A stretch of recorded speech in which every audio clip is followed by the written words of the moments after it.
నెల 12వ తారీఖు జరుగుతున్నటువంటి పులివెందుల జెడ్పీటీసీ బై ఎలక్షన్స్లో నారా చంద్రబాబు నాయుడు గారి ప్రభుత్వం అంటే ఆయన వయసు పెరిగే కొందికి లేదా ఆయన ముఖ్యమంత్రిగా ఆయన పాలించిన సంవత్సరాలు పాలించే అనుభవం పెరుగుతున్న కొందికి వర్చస్సు పెరగాలి లేదా ఆయన చూసేటువంటి పరిపాలించే దృక్పథంలో విశాల దృక్పథం విశాల భావాలు ఆదర్శ భావాలు పెరగాల్సింది పోయి రోజు రోజుకి ఆలోచన సరళి కుంచిత పోకడలు పెరిగిపోవడం మనందరం చూస్తున్నాం. రాష్ట్రంలో అనేక మంది ఎంపీపీలు జెడ్పీటీసీలు ఎంపీటీసీలు సర్పంచులు అనేక మంది మరణించి ఖాళీగా ఉన్నప్పటికీ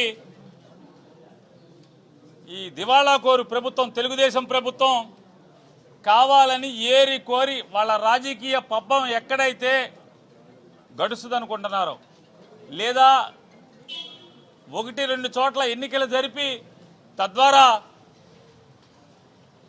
ప్రజల్లో సన్నగిల్లుతున్న లేదా ప్రజల్లో మసకబారుతున్నటువంటి తమ ప్రభుత్వం యొక్క పలుకుబడిని పిల్లి మొగ్గలేసి నిలబెట్టుకోవాలనేటువంటి తంతులో భాగంగా రాష్ట్రంలో పదుల సంఖ్యలో ఖాళీలు ఉన్నప్పటికీ కూడా పులివెందుల జెడ్పీటీసీని మాత్రం ఎన్నుకుని దాన్ని బై ఎలక్షన్కి తీసుకొచ్చి నామినేషన్ల కట్టడి దగ్గర నుంచి ఇవాళ వైఎస్ఆర్ కాంగ్రెస్ పార్టీకి చెందినటువంటి పులివెందుల జెడ్పీటీసీ మరణిస్తే ఆ మరణించిన ఆయన కుటుంబ సభ్యుల్ని మేము పోటీకి పెడితే ఇవాళ తెలుగుదేశం పార్టీ నామినేషన్ వేయకుండా అడ్డుకోవటం నామినేషన్ అడ్డుకున్న దాన్ని కూడా అధిగమించి వైఎస్ఆర్ కాంగ్రెస్ పార్టీ నామినేషన్ దాఖలు చేయటం దాఖలు చేసినటువంటి మరుసటి రోజు నుంచి కూడా చుట్టుపక్కల జిల్లాల నుంచి లేదా చుట్టుపక్కల నియోజకవర్గాల్లో ఉన్నటువంటి రౌడీల్ని ముఠా నాయకుల్ని పోగేసుకు తీసుకొచ్చి వాళ్ళ కడపలో కేవలం పులివెందుల జెడ్పీటీసీ 10,000 మంది ఓటేసేటువంటి 5 మేజర్ పంచాయతీలు ఉన్నటువంటి పులివెందుల రూరల్ మండలంలో 10,000 మంది ఓటు చేసేటువంటి మరొక సుమారుగా 13 మాసాలు ఉన్నటువంటి అంటే పదవీ కాలం ఉన్నటువంటి జెడ్పీటీసీ ఎన్నికని ఏర్పాటు చేసి ఏ రకంగా తంతు కొనసాగిస్తానో చూస్తున్నాం. ఇవాళ మనం సినిమాల్లో చూసుంటాం చంద్రబాబు నాయుడు చేసేటువంటి ఈ అకృత్యాలన్నీ కూడా ఎన్నికల్లో చంద్రబాబు నాయుడు ఆచరిస్తున్నటువంటి ఈ అకృత్యాలన్నీ సినిమాల్లో మాత్రమే మనం చూసుంటాం. ఇవాళ ఈ సమాజానికి మరీ ప్రత్యేకించి వైఎస్ఆర్ కాంగ్రెస్ పార్టీకి నారా చంద్రబాబు నాయుడు గారు నేర్పిస్తున్నాడు. ఇవాళ జరిగిన తంతు చూస్తే రమేష్ యాదవ్ అనేటువంటి ఒక వెనుకబడిన కులాలకు సంబంధించినటువంటి ఒక ఎమ్మెల్సీ కడప జిల్లాకు సంబంధించినటువంటి వ్యక్తి అలాగే రాము అనేటువంటి వైఎస్ఆర్ కాంగ్రెస్ పార్టీ నాయకుడు మండల స్థాయి నాయకుడు ఎంపీపీ వాళ్ళిద్దరూ కలిసి ఒక గ్రామంలో ప్రచారానికి వెళ్ళి ప్రచారం నుంచి బయలుదేరి కారు ఎక్కి ఒక 10 గజాల కారు నడిచిందో లేదో ఆ ఊరు దాటంగానే వెంటనే సినిమాలో లాగా ముందు ఒక 11 కార్లు వెనక ఒక 13 కార్లు మొత్తం ముందు వెనక సైడ్ అటుపక్క ఇటుపక్క అంటే కారు ఎటుపక్కకి తప్పుకుని వెళ్ళిపోకుండా ఉండటం కోసం ముందు వెనక కార్లు పెట్టి పక్కలో కార్లు పెట్టి అన్ని కార్లు ఒక్కసారి ఆపి కారులోంచి మనుషులు బయటికి దూకి ఈ కారుని ధ్వంసం చేసి కత్తులతో రాడ్లతో లోపల కూర్చున్నటువంటి రాము మీద అలాగే రమేష్ యాదవ్ ఎమ్మెల్సీ రమేష్ యాదవ్ మీద పైశాచికంగా దాడి చేసి ఎప్పుడైతే ఆ అద్దాలు పగలగొట్టి డోర్ తీసి రాము అనే అతన్ని బయటికి కిరాతకంగా ఈడ్చి రమేష్ యాదవ్ ఆ కారు డ్రైవర్ ఎప్పుడైతే కొద్దిగా సందు దొరకంగానే ముందు కారుని గుద్దించుకుని పారిపోయి వస్తే పోలీసులు ఎక్కడున్నారే అంటే చూడండి ఈ డ్రామా అంతా కూడా పోలీసులు ఎక్కడున్నారే అంటే ఈ దాడి జరిగినటువంటి 1/2 కిలోమీటర్ బయట కాసు కూర్చున్నారు. అంటే అంతా తెలుసు వాళ్ళకి. ఇదంతా కూడా ఆర్కెస్ట్రైజ్డ్, ముందే ప్రీ ప్లాన్గా మీరు ఎక్కడికి రావాలి, మీరు ఏ ఊళ్ళో ఎవరు వస్తే ఎవరిని ఏం చేయాలి, పోలీసులు నెక్స్ట్ ఎంతసేపట్లో వెళ్ళాలి, ఇదంతా సినిమా ఆర్కెస్ట్రైజ్. సినిమాలో స్క్రీన్ పే రాసుకున్నట్టే. వెంటనే అంతా అయిపోయి రాముని చంపే ప్రయత్నంలో పోలీసులు వెళ్తారు, గబగబా వెళ్ళి ఆ రాముని తలకాయ పైలిపోయి చావు బతుకుల మధ్య ఉన్నటువంటి రాము అనేటువంటి వైఎస్ఆర్ కాంగ్రెస్ పార్టీ మండల స్థాయి నాయకుడిని తీసుకొచ్చి హాస్పిటల్లో చేరుస్తారు.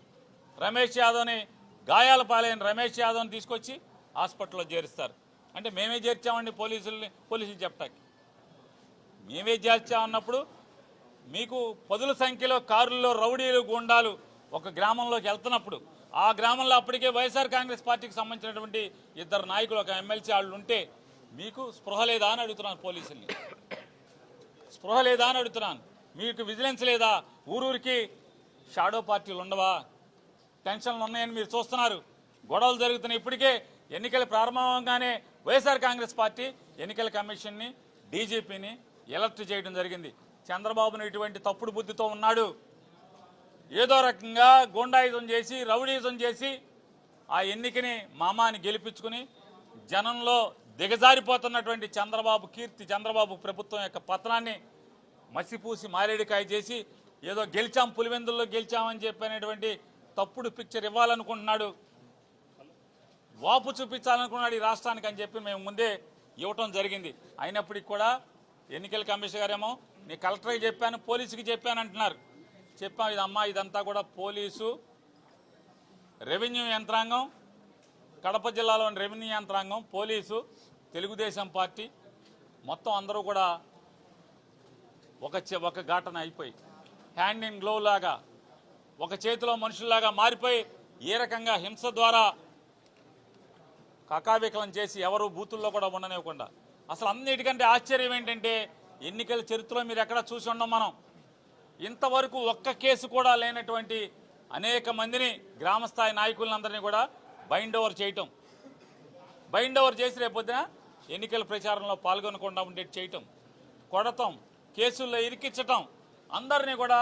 అంటే వైఎస్ఆర్ కాంగ్రెస్ పార్టీకి సంబంధించిన పులివెందుల రూరల్ మండలంలో ఒక్క నాయకుడిని కూడా గ్రామంలో లేకుండా, బూత్ ఏజెంట్లుగా కూడా ఎవరిని లేకుండా మొత్తం గుద్దుకుని ఈ 10,000 ఓట్లు ఓటర్స్ ఓటు వేసేటువంటి వాళ్ళని ఓట్లన్నీ కూడా వాళ్లే గుద్దుకుని తద్వారా పులివెందుల్లో మేమేదో గెలిచామని జబ్బలు జరుగుతుంటాకి ఈ తప్పుడు ప్రయత్నం చేస్తున్నాడు. ఈ గూండా రాజ్యాన్ని అలవాటు చేస్తున్నాడు నారా చంద్రబాబు నాయుడు గారు. కానీ ఇవాళ తెలుగుదేశం వాళ్ళు ఎవడెవడైతే తెలుగుదేశం వాళ్ళు ఇవాళ ఈ కారులు ఎక్కి అధికార మదంతో మీరు కత్తులతో హింసతో ఈ రకంగా దాడులు చేసే పరిస్థితి పులివెందుల్లో ఉంటే ఇల్లలకగానే పండగ కాదు, రేపు జగన్ వచ్చిన తర్వాత మీ కర్మ ఏంటో కూడా ఆలోచించుకోమని ఇవాళే మీకు హెచ్చరిక చేస్తున్నాం.